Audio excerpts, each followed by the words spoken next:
In the top stories, the Sovereign Wealth and Resilience Fund bill will receive its first reading on Thursday. St. Kitts and Nevis is among CARICOM's top high-income economies, and the UCAN Project School Nutrition Policy Conference is currently underway. The details on these stories and more after the break.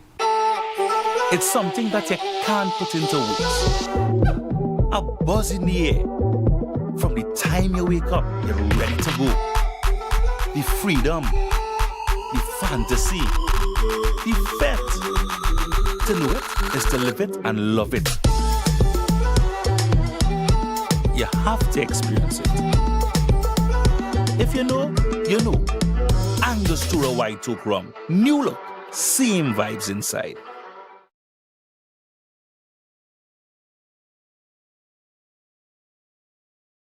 Get unbeatable value you'll love. Find it only at Courts. We've got the best range in appliances, electronics, furniture, and so much more with the best quality and the best prices. Get a free gift with purchase on select items. Save 20% on select bases when you purchase the matching mattress. Take advantage of great deals and huge savings. Treat yourself. Keep your cash with Courts Ready Finance. Unbeatable value only at Courts. Bringing value home. Conditions apply. Offer ends February 28, 2026.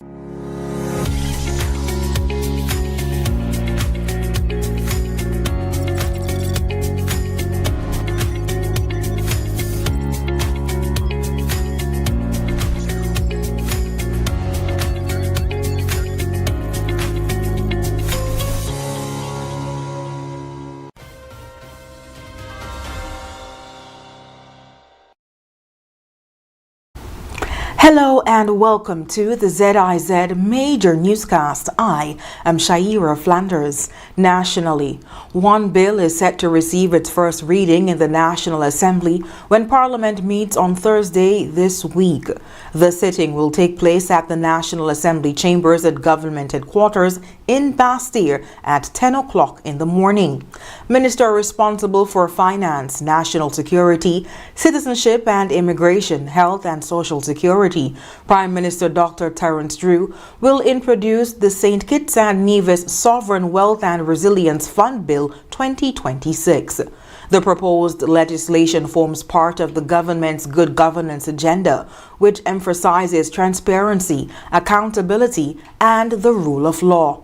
The sitting of the National Assembly will be broadcast live on ZIZ Radio and ZIZ Television Channel 5, Channel 98 in Nevis, and other participating media platforms. The proceedings can also be viewed online at zizonline.com. Copies of the bill will be available on the St. Kitts and Nevis Information Services website and on its official Facebook page. Meanwhile, St. Kitts and Nevis has again been classified as a high-income country based on 2024 gross national income per capita data. The latest GNI of approximately US $22,470 per capita. The Federation remains above the World Bank's high-income threshold. This places the country among a small group of CARICOM countries to attain this status, including Antigua and Barbuda, the Bahamas, Barbados, and Guyana. Economists use this measure to assess a country's average income level and overall economic performance. For St. Kitts and Nevis, the classification points to consistent economic activity and relatively strong earnings per person, even as many countries continue to face pressure from global economic conditions. Officials say the focus now remains on translating macroeconomic performance into broader, everyday benefits for citizens as the country continues to navigate a challenging global economic environment. The Ministry of Health is hosting a two-day national conference at the St. Kitts Marriott Resort, aimed at moving the country closer to a comprehensive school nutrition policy. The conference is being held under the UCAN Project, or UCAN, funded by the European Union, which supports Caribbean countries in strengthening food and nutrition systems, particularly for children and vulnerable communities.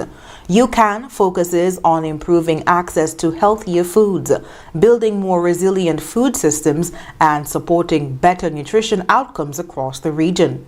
Minister of Education, Deputy Prime Minister Dr. Jeffrey Hanley, and Minister of Agriculture Samuel Duggins opened the event, both reaffirming the government's commitment to creating healthier food environments in schools and promoting lifelong wellness among young people. The conference has brought together stakeholders from health, education, agriculture, and development to work through what a national school nutrition policy should look like and how it can be practically implemented.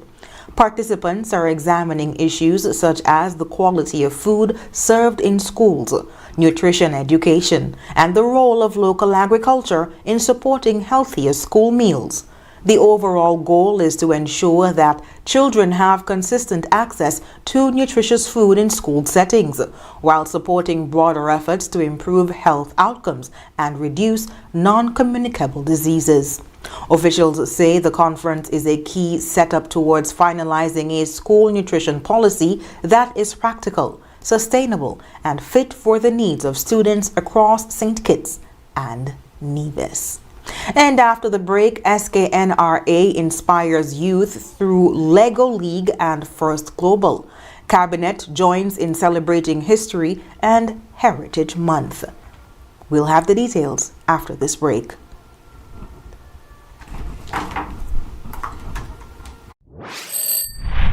Now loans, cash at the speed of life, so fast you won't believe it. Now loans, cash at the speed of life, right now, right now. If you need cash in a flash with now, no need to fuss, leave it to us. When you need cash in a flash, no need to fuss, leave it to us. Hear me now. When life throws surprises your way, now's here to help.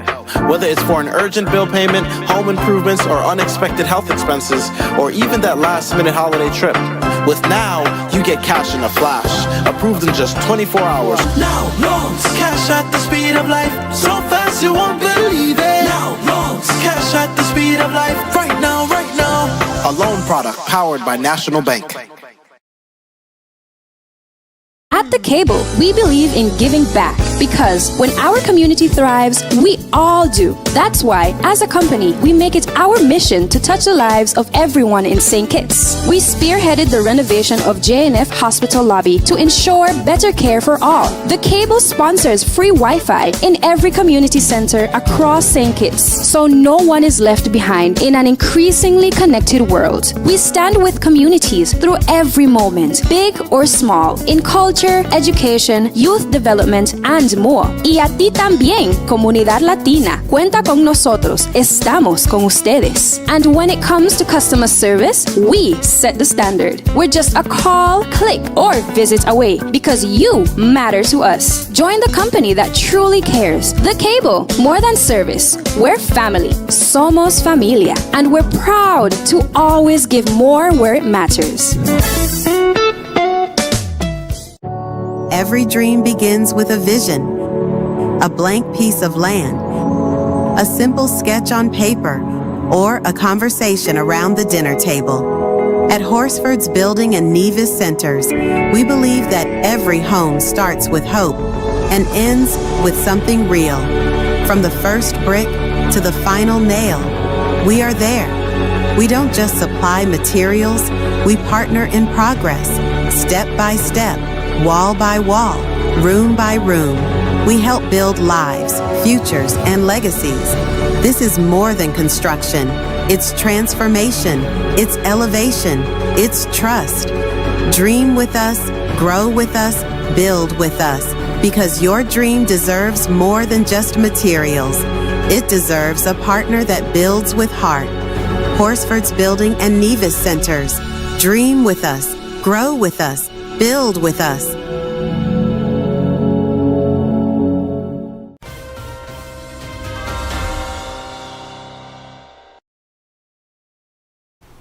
Thank you for staying with us. The St. Kitts and Nevis Robotics Association continues its work to spark interest in STEAM, science, technology, engineering, arts, and mathematics among young students through programs such as the Lego League Robotics After-School Program. The program, which caters to children between the ages of 5 and 10, introduces students to technology and engineering while encouraging them to explore their interests and build practical skills. It's essentially being done to give opportunities to children in STEAM, especially in technology and engineering wise, because a lot of times students have interests and they don't really have the opportunity to pursue those interests or realize they even have those interests, and that's what the Robotics Association does. Gives them the opportunity to show that they can do this through STEAM, which is science, technology, engineering, arts, and mathematics. Mary Shelford, Executive Secretary of the SKNRA, says the association targets younger children so that interest in technology and engineering can be developed early and strengthened over time. Looking ahead, the association is also preparing to return to the international stage at First Global 2026. The goal this year is to build on their 2025 performance, in which the team finished 17th in the world and second in the Caribbean. Our ranking last year for First Global was 17th in the world and second in the entire Caribbean region. Fundraising is already on the way, and several promising students from last year's summer camp are being considered for the team. Parents and coaches have also been playing a key role in supporting the programs and the fundraising efforts. So this year, the SKNRA is very excited to go to First Global 2026. After our success last year, we're very excited to go back to do stronger and better. We've already started our fundraising and we've already have eyes on a few people from our summer camp last year. We will be interested in our team, but the application process will take place the same way. First Global is slated for between September to October this year. Despite that, we've already started making our preparations and our fundraising material. Lavon Body, Executive Director of the association, says introducing children to STEAM early is critical, as it supports brain development, builds confidence, and helps children identify interests they may not have otherwise discovered. Well, I think it's important to start, first of all, with children this young because, their brains, they're still developing, and with introduction to STEAM and all things that the association has to offer, I think it's a great opportunity to just build on what you know and obviously what we can offer. She also encouraged parents and students to get involved, noting that the program can create real opportunities and help young people develop skills that stay with them long after they leave the classroom. I'd like to say, take the chance, you never know what will come out of it, and I'm sure that SKNRA has something for everyone. For the association, the focus remains on equipping young people with practical skills, confidence, and for some, the opportunity to take their talents onto the international stage. Meanwhile, St. Kitts and Nevis marked History and Heritage Month on Monday, with national leaders using the occasion to reflect on resistance, remembrance, and responsibility.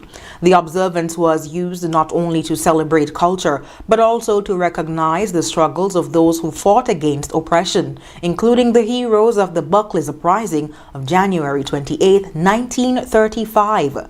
That struggle will now be formally honored each year with a national holiday set to begin in 2027. Cabinet members marked the occasion by wearing Afro-Caribbean attire, a symbolic gesture aimed at honoring the nation's past, celebrating its cultural identity, and educating future generations about the resilience of people of African descent across the Caribbean. The observance also highlighted St. Kitts and Nevis's place within the global African diaspora and the continuing importance of its story beyond its shores.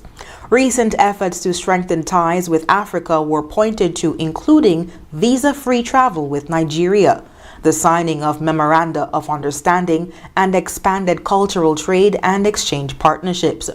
This work is being advanced through the CARICOM Africa Partnership, which aims to bring African nations, Caribbean states, and the wider diaspora closer together, while pursuing greater solidarity and reparatory justice. Members of the diplomatic corps, including Ambassadors Leon Natta Nelson and Kenneth Douglas, joined cabinet members for the official observance, reflecting a broad national commitment to preserving and celebrating the heritage of St. Kitts and Nevis. The month-long observance continues with a focus on honoring the past while building a more just, united, and forward-looking society. Meanwhile, St. Kitts saw a busy start to the week on the tourism front as thousands of cruise passengers arrived on the island over a 48-hour period. More than 12,000 visitors came ashore between Sunday and Monday, creating a noticeable uptick in activity for transport providers, tour operators, retailers, and restaurants. The largest volume of arrivals came on Sunday when 3 cruise ships called, bringing a combined total of 6,545 passengers. Those arrivals included the Norwegian Getaway with over 4,000 passengers, the Norwegian Gem with more than 2,000, and the Star Seeker with just over 200 on board. Cruise traffic continued on Monday with an additional 5,709 passengers visiting the Federation. Seabourn Ovation anchored off Carambola, while the Kingdom and the Valiant Lady docked at Port Zante, each contributing to the day's total. Officials say most visitors disembarked, translating into strong daytime movement across key tourism areas and commercial zones. The flow of ships continued today with the Viking Sea and the Ade Blue visiting Port Zante. Several other vessels are also scheduled to call this week, including the MSC Virtuosa, Grand Princess, Norwegian Sky, Silver Ray, Costa Fascinosa, and the Wind Spirit. And coming up in regional news, Prime Minister Mia Mottley of Barbados is defending her re-election bid amid regional and security risks. Stay with us. Here are your Horsford's Value Mart IGA Blue Tax Special. Rolling February 5th to February 18th. Essential Everyday Cooking Oil Sprays, just $9.99. Nestle Splash, $14.99 each. Essential Everyday Cream Cheese Bars, $7.99. Sunny Delight, Smooth and Tangy, $7.99. Essential Everyday Cranberry Juices, $9.99 each. Suavitel Fabric Conditioner, just $21.05. And now our value deals. Essential Everyday Lasagna, $6.99. Essential Everyday Pastas, $4.99. Essential Everyday Oats, Quick and Old Fashioned, $15.99. Imperial Margarine, $8.99. IGN Essential Everyday Peanut Butter, Crunchy and Creamy, $8.99. VO5 Shampoo and Conditioner, $5.99. Shell Smart, Shell Value Mart. Tell them in Spanish. Sea listo y haga sus compras aquí en Value Mart. Hey, Shop Smart, Shop Value Mart.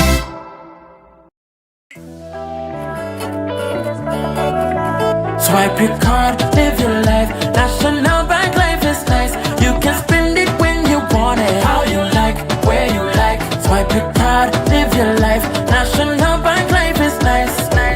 Home or away, any time of the day. Credit or debit, right in your pocket. With National Bank card, so many benefits. Oh yeah, the choice is yours. Just come and embrace it. Live your life your way with purchases big or small. Mango, nuts, breadfruit and all. You can spend it when you want it, how you like, where you like. Swipe your card, live your life. National Bank life is nice.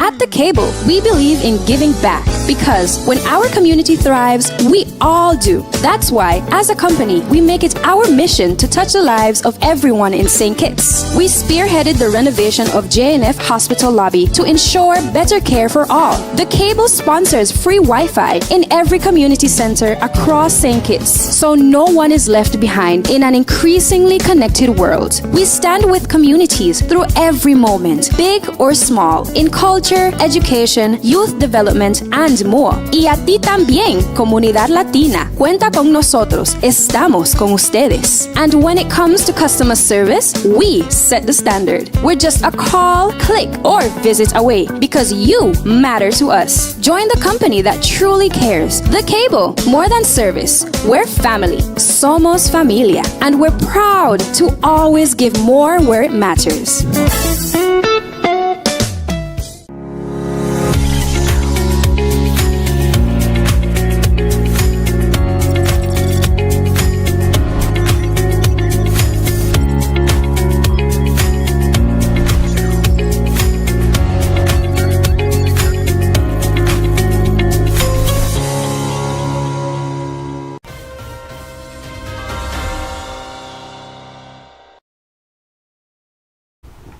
Welcome back. Barbados' Prime Minister Mia Mottley says growing regional instability and rising crime concerns are behind her decision to seek another term in office, reversing earlier plans to step away from frontline politics. Speaking ahead of Tuesday's general election, Mottley pointed to escalating geopolitical tensions, particularly the crisis in Venezuela, warning that instability there poses direct risk to Barbados' economy and security. She noted that Barbados' role as a major tourism hub makes it especially vulnerable, citing flight cancellations and cruise disruptions following recent military action and airspace restrictions across the region. Mottley said the developments highlight the need for experienced leadership, arguing that her background in education, law and national security reform positions her to strengthen law enforcement, reform the justice system, and tackle crime. She added that talks with former political rival Michael Lashley also influenced her decision, saying the focus must remain on country over party. Barbadians head to the polls on Wednesday as voters weigh leadership continuity against change amid heightened regional uncertainty and domestic security concerns. Meanwhile, 11-year-old Janiyah Clark has been crowned Trinidad and Tobago's 2026 National Junior Calypso Monarch after a standout performance at the Queen's Park Savannah in Port of Spain. The homeschooled student took the top title and the $25,000 first prize with her song Role Models, a social commentary calling on leaders to set better examples for young people. Performing 13th in the lineup, Clark won over judges and the crowd with her confident delivery and sharp lyrics, adding to a recent victory at the San Fernando Junior Calypso Monarch competition. Second place went to Kaylin Allen with a song calling for stronger male leadership in families, while Kalia Ramsey placed third and Cacique Wilson finished fourth. And coming up, UK Prime Minister Starmer is under pressure to step down amid the Epstein files fallout. Stay with us. In the sun or in the rain, life's a journey, joy and pain. But NCI's here day and night, always here for you, making it right. Always here for you. With NCI, you've got a friend, always here for you, right here till the very At National Caribbean Insurance, you are covered and secure.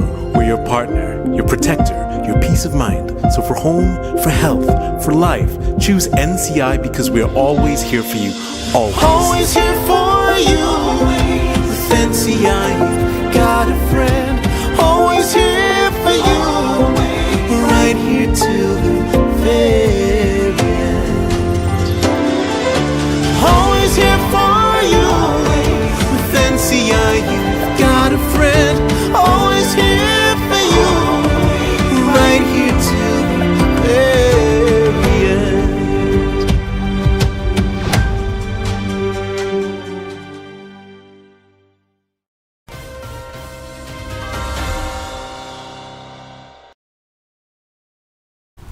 On the international scene, British Prime Minister Keir Starmer has said he will not step down despite growing pressure inside his Labour Party following new revelations linked to Jeffrey Epstein.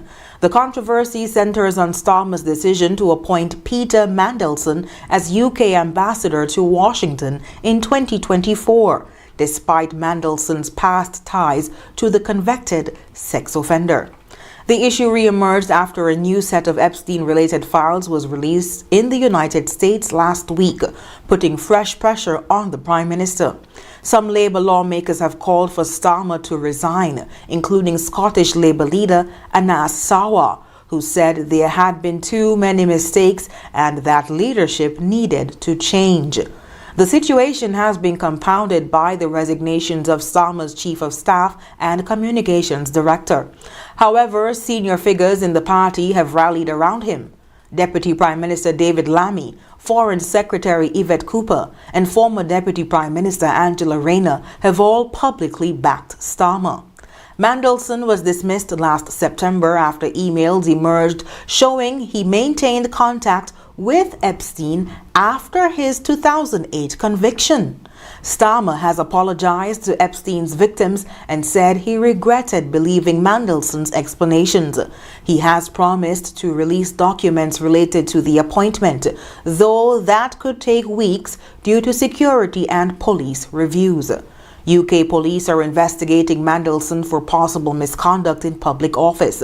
He has not been arrested or charged and faces no allegations of sexual misconduct. For now, Starmer says he is staying on as his government works to contain one of its most serious crises to date. And in other news, U.S. President Donald Trump has threatened to block the opening of a major bridge connecting the United States and Canada, unless Washington is, quote, fully compensated for what it has given to its northern neighbor. The Gordie Howe International Bridge is designed to link the U.S. state of Michigan with the Canadian province of Ontario, improving trade and transport between the two countries. In a social media post, Trump said the bridge should not open until Canada treats the United States with what he described as fairness and respect. The bridge is funded by the Canadian government, but will be publicly owned by both Canada and the state of Michigan. Michigan Senator Alyssa Slotkin criticized Trump's threat, warning that blocking the project would be damaging to the state's economy and disrupt a key infrastructure link between the two nations. And up next in sports, Kunal Tilokani happy for experience with Windies under-19 team. Stay tuned. In the sun or in the rain, life's a journey, joy and pain. But NCI's here day and night, always here for you, making it right. Always here for you. With NCI, you've got a friend, always here for you, right here till the very At National Caribbean Insurance, you are covered and secure. We're your partner, your protector, your peace of mind. So for home, for health, for life, choose NCI because we're always here for you. Always. Always here for you. With NCI, you've got a friend, always here for you, right here till the very end. Always here for you. With NCI, you've got a friend, always here for you, right here till the very end.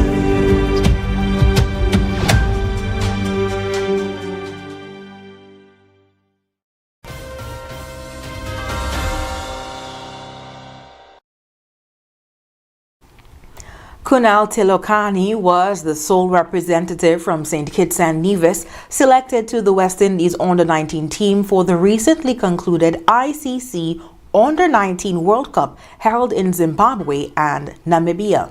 While disappointed that the team did not advance to the finals, the talented all-rounder says the experience has strengthened his belief in a bright future for himself and his teammates.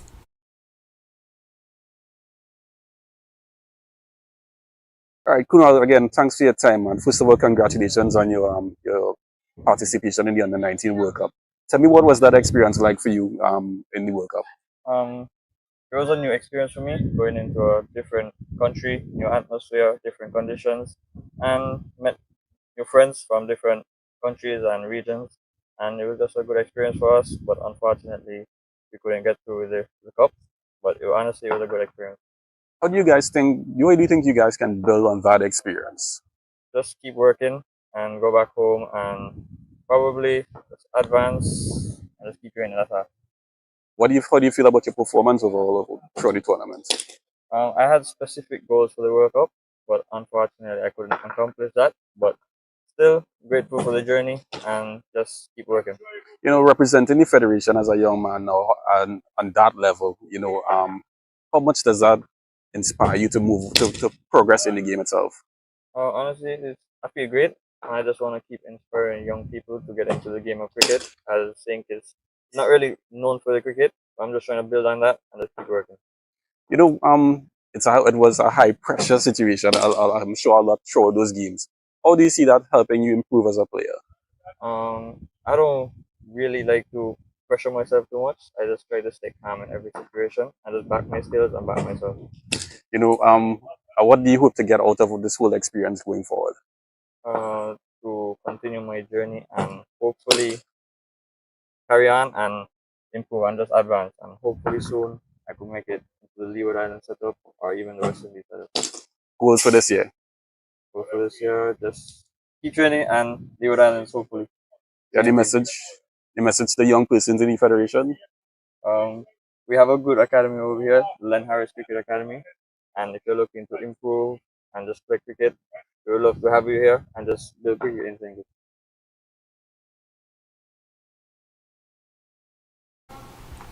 Kunal Tilokani of the West Indies under-19 team. Meanwhile, Jamaica's push for Davis Cup Group 2 ended on Sunday after a 3-1 loss to Uruguay in the playoff at the Liguanea Club. With the tie level at 1-1, the doubles match became a turning point. Jamaica's Daniel Azar and Nicholas Gore started strongly, opening a 3-0 lead in the first set. But the Uruguayan pair of Ariel Bihar and Franco Roncadelli fought back to take it 6-4. The second set was just as close. Azar and Gore again moved ahead, but Uruguay held their nerve, winning 6-4 to take a 2-1 lead in the tie. The decision then came down to the reverse singles, with Blaise Bicknell up against Roncadelli. Bicknell recovered after losing the first set to level the match, but Roncadelli's serve and movement proved decisive in the final set, as he sealed both the match and the tie for Uruguay. The result was a disappointing end for Jamaica, but the tie highlighted the team's fight and potential as they look ahead to future Davis Cup campaigns. And when we come back, we'll have another look at the stories that made the headlines. Yeah, man. Another day in the books.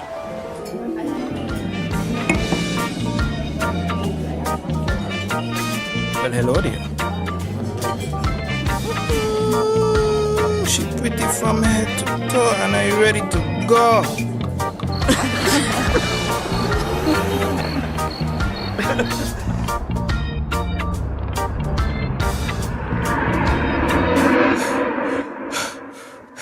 Wait there.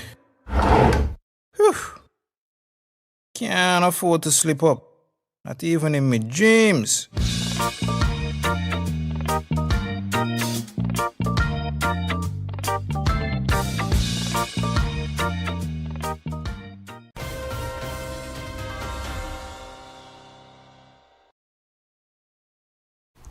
Recapping the top stories, the Sovereign Wealth and Resilience Fund bill will receive its first reading on Thursday.